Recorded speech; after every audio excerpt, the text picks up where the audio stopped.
Uy, ayan, sabaw na isda muna tayo ngayon guys sa ating ulam sa pananghalian. Oh, sinabawang matang baka. Ayan, matang baka. Prinito ko muna yan guys. Tapos nilagyan ko ng mga green leafy vegetable galing sa ating bakuran.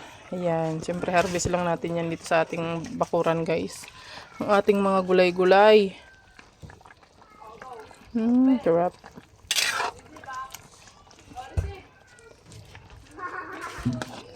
Alam nyo guys, ang mahal-mahal ng kamatis ngayon.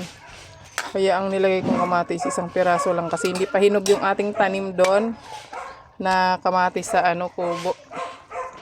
So, ito muna. Bumili muna ako 10 piso isa. Grabe, ang mahal. Yan. So, yan lang ang binili ko dito. Kasi yung okra, galing yan sa kubo. Yung sitaw, malunggay, dito lang din yan. Oh. Tsaka yung alugbati. Ay pala, saluyot. Ayan, may saluyot yan siya guys. So, galing sa ating likod ng bahay. 'Di ba? Healthy living. Healthy living tayo guys.